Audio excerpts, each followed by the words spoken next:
ओम शांति। 6 अगस्त 2022। बाबा की महावाक्य। मीठे बच्चे, ज्ञान सागर बाप और ब्रह्मपुत्रा नदी का यह संगम हीरे समान है। यहाँ तुम बच्चे आते हो कौड़ी से हीरे जैसा बनने। प्रश्न: सतयुगी राजधानी की स्थापना कब और कैसे होगी? उत्तर: जब सारी पतित सृष्टि की सफाई हो, अर्थात पुरानी सृष्टि का विनाश हो, तब सतयुगी राजधानी की स्थापना होगी। उसके पहले तुम्हें तैयार होना है, पावन बनना है। नई राजधानी का संवत तब शुरू होगा जब एक भी पतित नहीं रहेगा। यहाँ से संवत शुरू नहीं होगा। भल राधे कृष्ण का जन्म हो जाएगा, लेकिन उस समय से सतयुग नहीं कहेंगे। जब वह लक्ष्मी नारायण के रूप में राज गद्दी पर बैठेंगे, तब संवत प्रारंभ होगा। तब तक आत्माएं आती जाती रहेंगी। यह सब विचार सागर मंथन करने की बातें हैं। गीत यही बहार है। ओम शांति। यह बच्चे कहाँ आए हुए हैं? ज्ञान सागर के कंठे पर। वैसे रहते हैं ज्ञान गंगाओं के कंठे पर, और अभी आए हैं ज्ञान सागर के कंठे पर। कौन आए हैं? ज्ञान गंगाएं।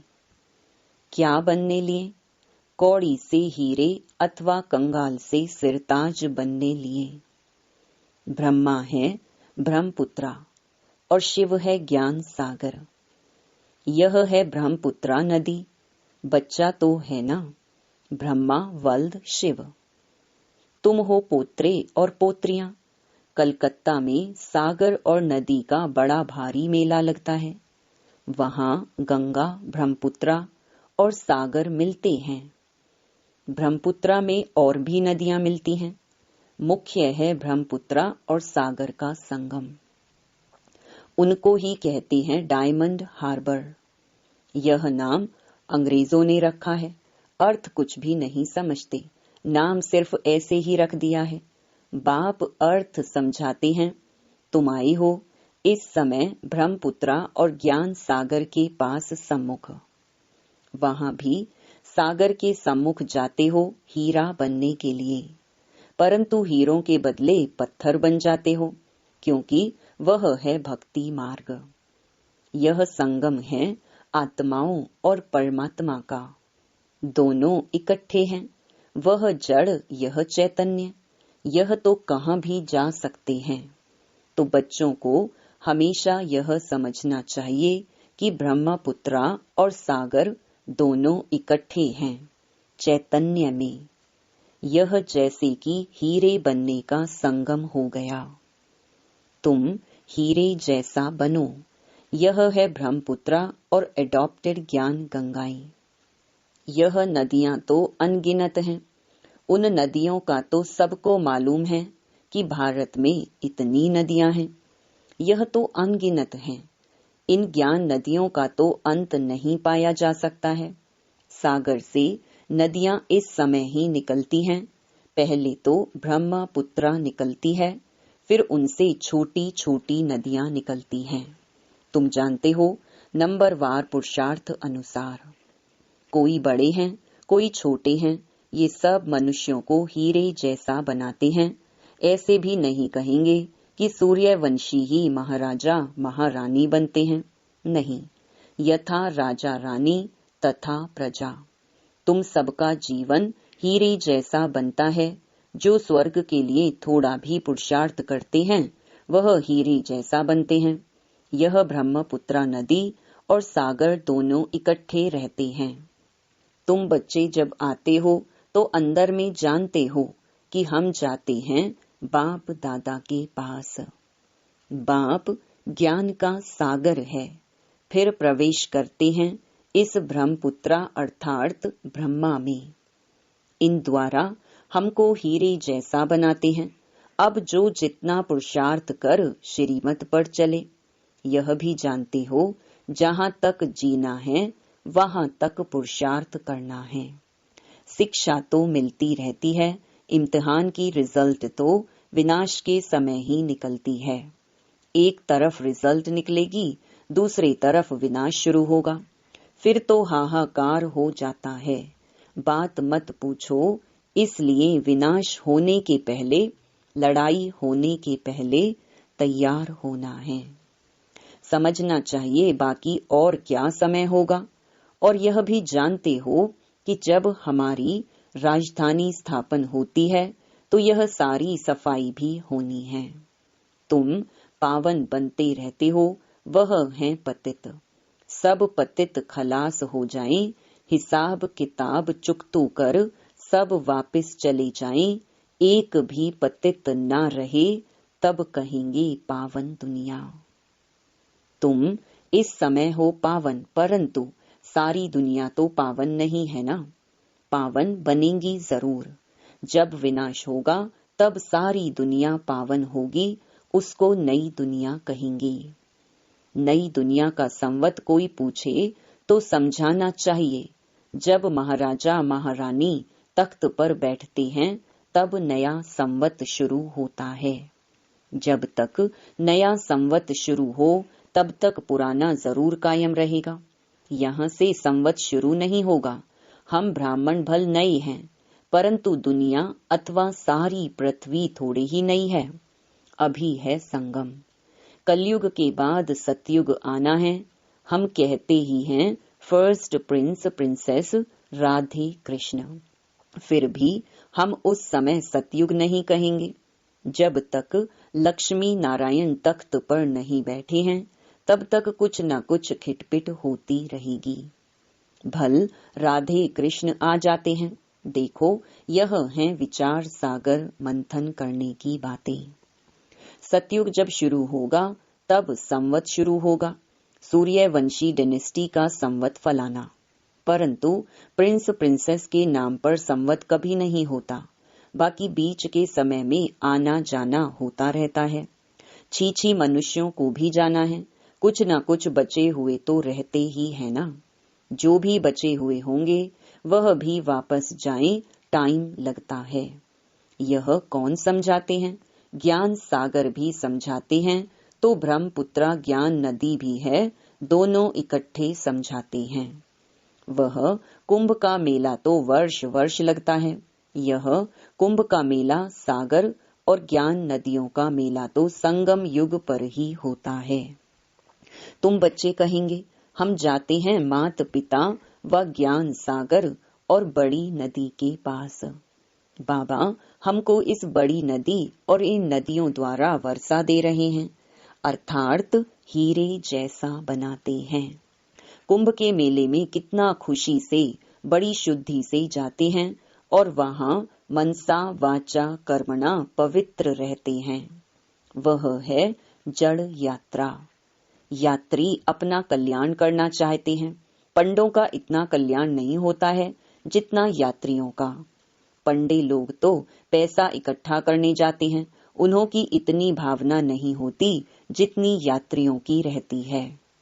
यात्री बड़ी शुद्ध भावना से जाते हैं तो कईयों को साक्षात्कार हो जाता है। अमरनाथ पर बर्फ का लिंग बना रहता है, सामने जाने से बर्फ ही बर्फ जैसे देखने में आती है। भावना वाले जैसे देखते तो खुश हो जाते हैं। यह तो कुदरत है, बर्फ में लिंग बन जाता है। मनुष्यों की ऐसी भावना बैठ जाती है कुछ भी नहीं। सच्ची यात्रा तो अभी तुम्हारी हो रही है। मनुष्य समझते हैं भगवान के पिछाड़ी बहुत धक्का खाया है, भगवान से मिलने, परंतु भगवान मिलता ही नहीं। बाबा ने समझाया है भगवान का तो चित्र नहीं निकाल सकते हैं, बिंदी का फोटो क्या होगा। वह तो समझाने के लिए कहा जाता है कि स्टार है, भ्रकुटी के बीच चमकता है। कई बच्चियां भ्रकुटी में टीका लगाती हैं। यह सुना हुआ है ना कि आत्मा का निवास भ्रकुटी में है, तो स्टार लगाती हैं, सच्चा तिलक अगर कहीं तो वह है। राजाई का तिलक फिर बड़ा होता है, वह स्थूल राज तिलक मिलता है। तुम बच्चों को ज्ञान आ जाता है कि हम आत्माओं को अब राज तिलक मिलता है। आत्मा समझती है कि अभी हमको परम पिता परमात्मा से राज तिलक मिलता है। भ्रकुटी के बीच बहुत अच्छा स्टार लगाते हैं, सोने का भी लगाते हैं। अभी तुमको सारा ज्ञान मिला हुआ है, हम स्टार अब हीरे जैसा बनते हैं। हम आत्मा स्टार हैं, परमपिता परमात्मा भी स्टार इतना ही छोटा है, परंतु उनमें सारी नॉलेज है। यह बातें बड़ी गुहिया हैं, तुमको ज्ञान अर्थात सोझरा मिला है। परमपिता परमात्मा के रूप को भी देखा समझा है। जैसे आत्मा का साक्षात्कार होता है, वैसे परमात्मा का भी होता है। कहेंगे जैसे तुम हो वैसे मैं हूँ। बाकी बच्चे को बाप का क्या साक्षात्कार चाहिए? आत्मा छोटी बड़ी नहीं होती, जैसे तुम वैसे बाप हैं। सिर्फ महिमा और पार्ट अलग अलग है और सबसे भिन्न भिन्न है, एक न मिले दूसरे से। एक्टर्स का पार्ट एक जैसा थोड़े ही हो सकता है, इसको ईश्वर की कुदरत कहा जाता है। वास्तव में ड्रामा की कुदरत कहें, क्योंकि बाबा ऐसे नहीं कहते कि मैंने ड्रामा बनाया है। फिर प्रश्न उठेगा कि कब बनाया? इनको कहा ही जाता है कुदरत। यह चक्र कैसे फिरता है सो अभी तुम जान गए हो। आत्मा स्टार है, उसमें कितना बड़ा पार्ट है। परम पिता परमात्मा सर्वशक्तिमान वर्ल्ड ऑलमाइटी अथॉरिटी है। ज्ञान का सागर कहा जाता है। यहाँ किसको ज्ञान का सागर नहीं कहा जाता? वेद शास्त्र पढ़ने वाले शास्त्रों का ही ज्ञान सुनाते हैं। बाकी बाप में जो ज्ञान है वह तो कोई में नहीं है। भगवान ही आकर सहज राजयोग का ज्ञान सिखलाते हैं, उनको ही ज्ञान का सागर कहेंगे। तो यह नदियों का मेला लगता है, यह भी समझते हो कि सागर से ही नदियां निकलती हैं। कई बच्चों को यह भी मालूम नहीं रहता है, वैसे ही तुम्हारी बातों को भी कोई नहीं जानते। ज्ञान सागर कैसे आता होगा, उनसे ज्ञान गंगाएं कैसे ज्ञान पाती होंगी? यह है ज्ञान की बातें। मनुष्यों द्वारा बुद्धि में जो बातें बैठी हैं, तो सच्ची बातों का किसको पता नहीं है। तुम अब उस सागर और इस ज्ञान सागर को जान गए हो। अभी वह सागर और नदियां तो दुख देती रहती हैं। सागर भी उछल पड़े तो कितना नुकसान कर देती हैं। अभी ज्ञान सागर पतित पावन को सब याद करते हैं। उस सागर व नदियों को कोई याद नहीं करते, पतित पावन ज्ञान सागर को याद करते हैं। उस सागर से ही यह नदियां निकली हैं। उनके नाम रूप देश काल को कोई जानते नहीं है। भल शिव नाम कहते भी हैं, सिर्फ लिंग का नाम रख दिया है। बाबा का नाम अविनाशी है ना। शिव बाबा रचयिता एक है, उनकी रचना भी एक है और अनादि है। कैसे अनादि है वह बाप बैठ समझाते हैं। उस सागर व नदियों को कोई याद नहीं करते, पतित पावन ज्ञान सागर को याद करते हैं। उस सागर से ही यह नदियां निकली हैं। उनके नाम रूप देश काल को कोई जानते नहीं है। भल शिव नाम कहते भी हैं, सिर्फ लिंग का नाम रख दिया है। बाबा का नाम अविनाशी है ना। शिव बाबा रचयिता एक है, उनकी रचना भी एक है और अनादि है। कैसे अनादि है वह बाप बैठ समझाते हैं। सतयुग में यह त्योहार आदि कुछ भी होते नहीं, सब गायब हो जाते हैं, फिर भक्ति मार्ग में शुरू होंगे। मनुष्य समझते हैं स्वर्ग था, फिर स्वर्ग आएगा, परंतु इस समय तो नर्क है। इनकी आयु का किसको पता नहीं है। घोर अंधियारा है। कल्प की आयु का भी किसको पता नहीं है। कहते भी हैं यह जो ड्रामा है यह फिरता रहता है। परंतु आयु का पता न होने के कारण कुछ भी समझते नहीं हैं। ब्रह्मा के मुख द्वारा बाप बैठ सभी वेदों शास्त्रों का सार समझाते हैं, तो उन्होंने फिर ब्रह्मा के हाथ में शास्त्र दे दिए हैं। वह भी सब शास्त्र हाथ में थोड़े ही पकड़ सकते हैं। वह ब्रह्मा द्वारा कोई सब शास्त्र थोड़े ही सुनाते हैं। जानते हैं यह सब भक्ति मार्ग के हैं। यह तो पढ़ते आए हैं, कब से पढ़ते आए हैं जानते कुछ भी नहीं। सिर्फ कह देते यह अनादि हैं। वेद व्यास ने रचे हैं, वेदों को ऊंचा मानते हैं, परंतु लिखा हुआ है वेद शास्त्र आदि सब गीता की रचना है। तुम बच्चे जानते हो यह वेद शास्त्र आदि वही फिर बनेंगे, फिर वह नाम रखेंगे। अभी तुम जानते हो हम फिर पूज्य बन रहे हैं, फिर पुजारी बनेंगे तो मंदिर आदि बनाएंगे। राजा रानी मंदिर बनाएंगे तो प्रजा भी बनाएगी। भक्ति मार्ग शुरू होने से फिर सब मंदिर बनाने लगते हैं, घर घर में भी बनाएंगे। लक्ष्मी नारायण की राजधानी में तो राधे कृष्ण का मंदिर बन नहीं सकता। मंदिर तो भक्ति मार्ग में बनते हैं। जैसे जैसे गिरते जाते हैं मंदिर बनाते जाते हैं। सूर्यवंशी और चंद्रवंशियों की जो प्रॉपर्टी है वह वैश्यवंशी शूद्रवंशी भोगते हैं। नहीं तो यह राजाई कहाँ से आए, प्रॉपर्टी चलती आती है। बड़ी बड़ी जो प्रॉपर्टी है वह छोटी छोटी होते फिर आखिरीन कुछ भी नहीं रहता है। आपस में बांटते जाते हैं। तो बच्चों को अब समझ में आ गया है कि कैसे हम पूज्य बनते हैं, कितना समय बनते हैं, फिर कैसे पुजारी बनते हैं। अभी समझ गए ना कि परमपिता परमात्मा का नाम रूप देश काल और उनका पाठ क्या है। भक्ति मार्ग में भी भक्तों की शुद्ध भावना बाप ही पूरी करते हैं, अशुद्ध भावना रावण पूरी करते हैं। अभी तुमको ज्ञान सागर ने सारा ज्ञान बुद्धि में बिठाया है। सब तो नहीं समझेंगे, जो कल्प पहले वाले हैं वही निकलते रहेंगे।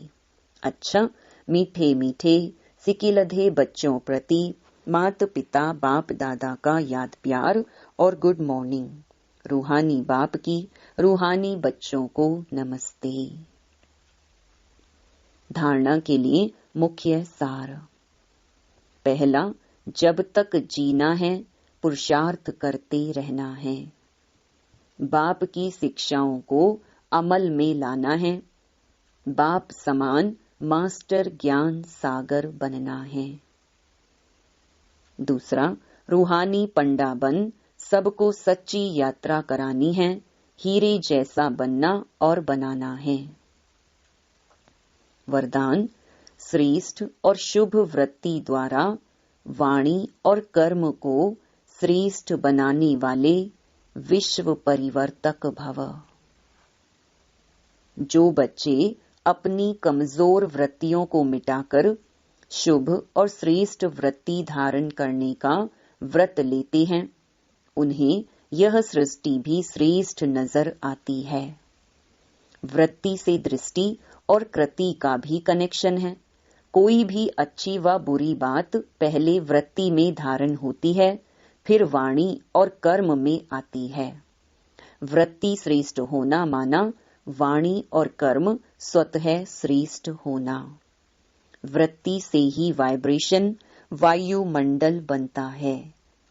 श्रेष्ठ वृत्ति का व्रत धारण करने वाले विश्व परिवर्तक स्वतः बन जाते हैं।